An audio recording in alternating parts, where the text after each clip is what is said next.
Hey everyone, hope you're all doing well. I just wanted to do a video about the instructional activities that are coming up, the presentations that are coming up, the virtual presentations, but still. So you have three instructional activities to do in the way that I'm going to show you today. And then the fourth one, remember, that's when we're going to get a little more into detail and you're going to actually submit a lesson plan. But for the first three, you don't have to submit the lesson plan. You don't have to submit anything. But I just wanted to give you an example of what I'm looking for.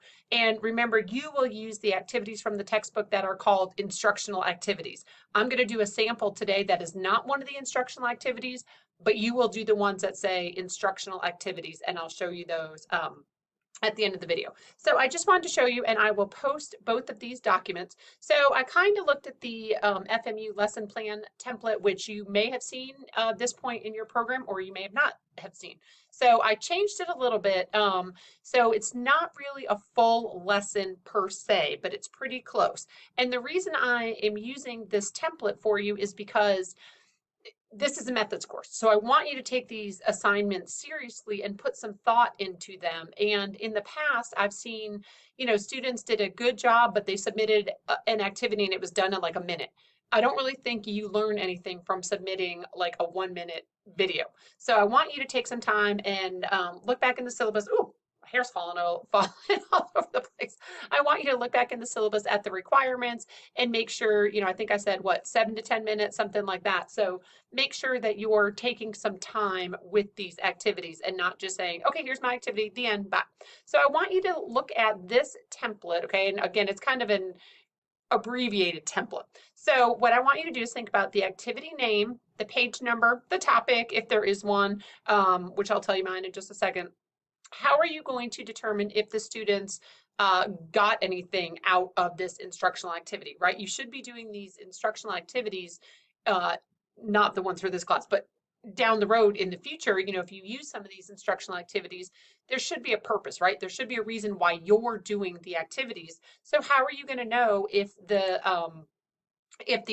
activity had any impact on your students' learning?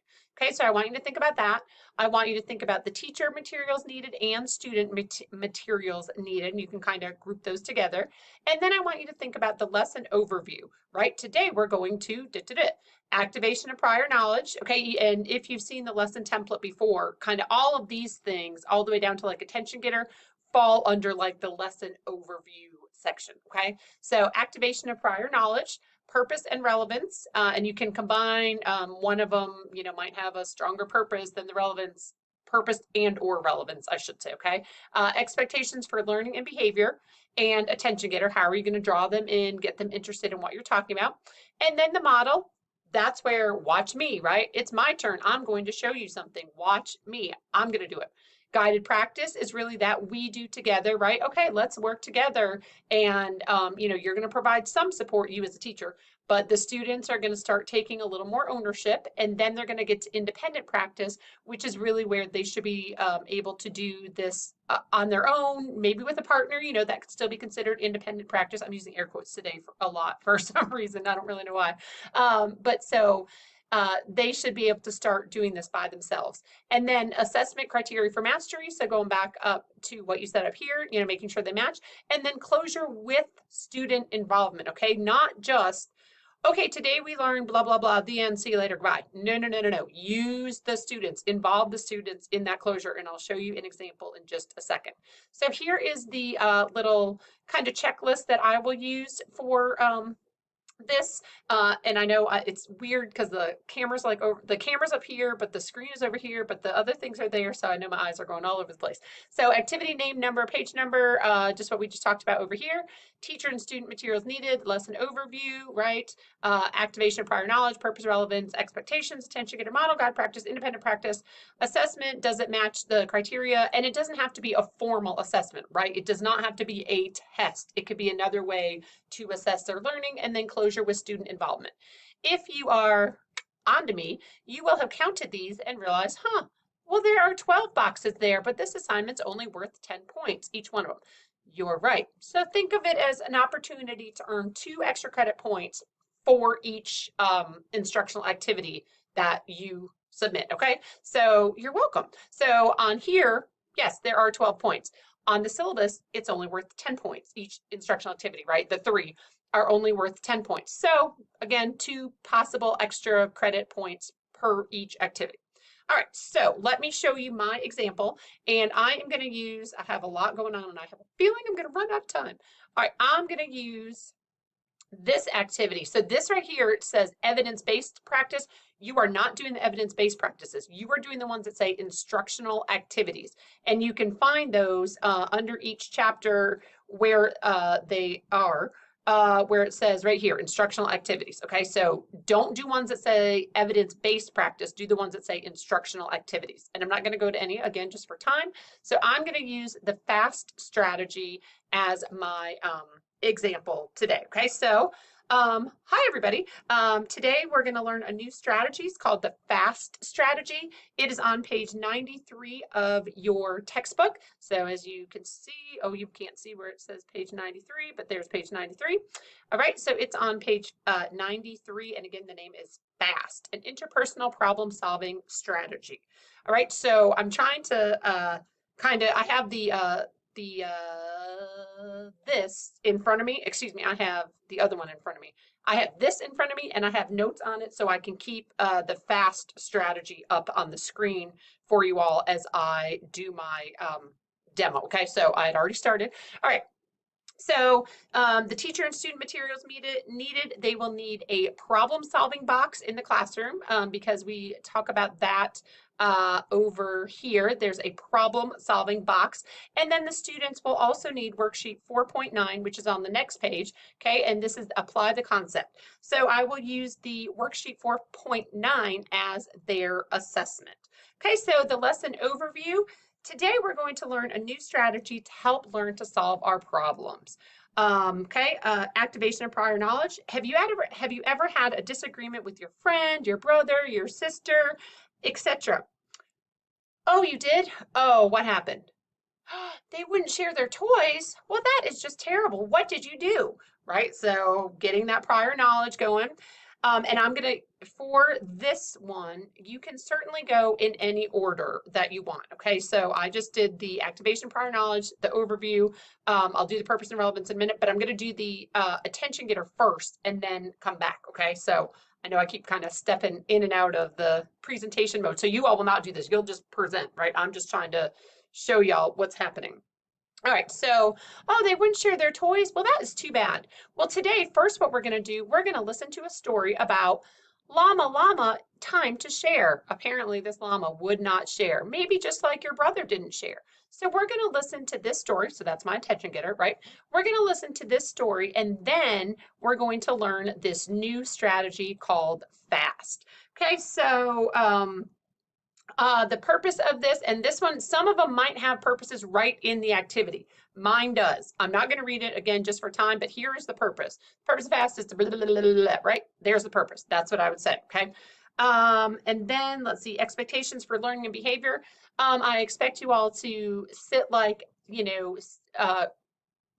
sit nicely like second graders, sit crisscross applesauce, keep your hands to yourself, and I expect you to try to learn this new strategy with me. Okay, remember this strategy is called FAST. All right, so then I already did my attention getter, so now I'm going to go into modeling.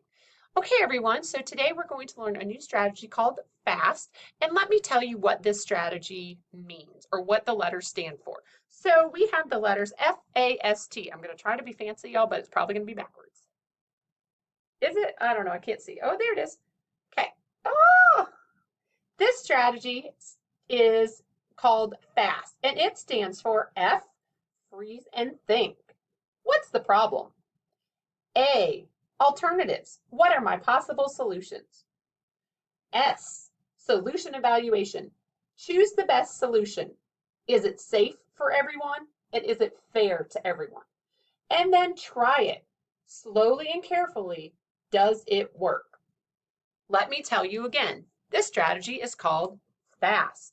FAST stands for F, freeze and think. What is the problem? A, alternatives. What are my possible solutions? S, solution evaluation. We're going to work together to choose the best solution. Is it safe? Oh, sorry, I'm pointing at the A. Is it safe for everyone and is it fair to everyone? And T, we're going to try it. We're going to try our solutions slowly and carefully, and we're going to see if the solutions work. All right, so that was my model. Guided practice. So let's work on this together. And this is where you would use this problem box. Where is it? Okay, problems. So this is where you would say, let's talk about some problems that maybe you have. I want you to write down your problems and we're going to put them in the problem solving box. Then we'll pull out one of the problems and we'll use this strategy together. Okay, so let's say I pull out a problem, maybe give them a few minutes to write down some problems. You pull out a problem. Oh, the problem is right? Whatever is the problem. So let's look through this strategy together. F. What does F stand for?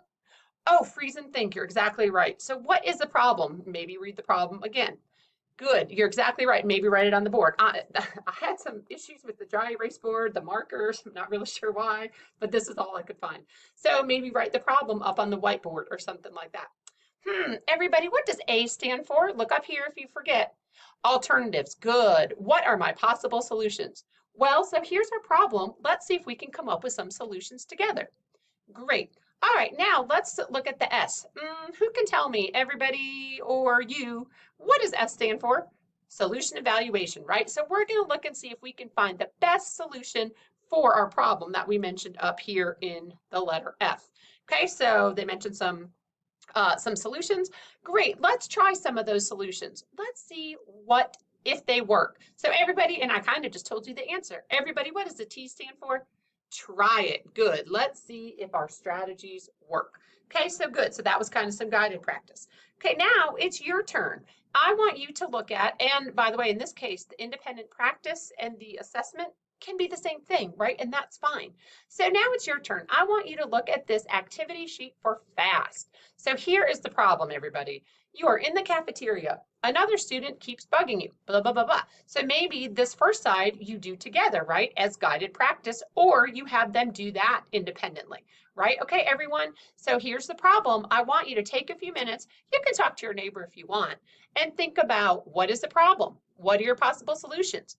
Safe and fair works in the long run, and do you think this will work?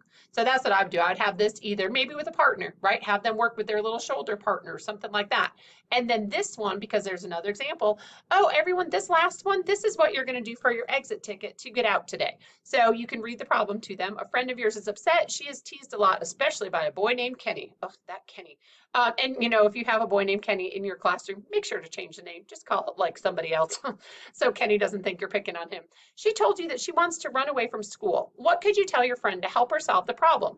Use FAST to help you. And of course, while they're doing that, you could keep this up on the whiteboard that you have, not the, whoop, I'm so backwards with these whiteboards, y'all, on the camera. You could keep this strategy up for them, either this or from the previous page, right, while they're working on their independent practice / assessment. Okay, so this side I would probably do independent practice or partner practice, and then this side could be their assessment. Okay, after you've done this side of the paper, let me know, raise your hand, I'll come get it, and then we will come back together and talk about it. Okay, so that was the independent practice and assessment. And then for some closure, okay, who can tell me the name of the strategy we learned today? Yes, it is the FAST strategy. Great. Who can tell me what the purpose of the FAST strategy is? And they might say, well, the purpose is to teach students to consider problems carefully. And you could certainly put the purpose in their words, of course. Great. Okay, who can tell me what the F stands for in FAST? And you would, by this point, you would hide it from the whiteboard.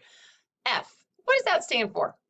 Freeze and think. Yes, exactly. So what does that mean we're doing? What is the problem? Great. Okay, good. Now what about the T? What does the T stand for? You over there. Oh yeah, try it. Try some of our solutions and see if they work. Great job, everyone. Today we learned a new strategy called FAST, and I hope you remember to use this strategy the next time you have some problems or disagreements with your friends. The end. Okay, so that's what I'm looking for the first 3 activities. And again, these this and the other one will be posted. I'm going to run out of time. Oh, I still have 10 more seconds. Okay, that's it.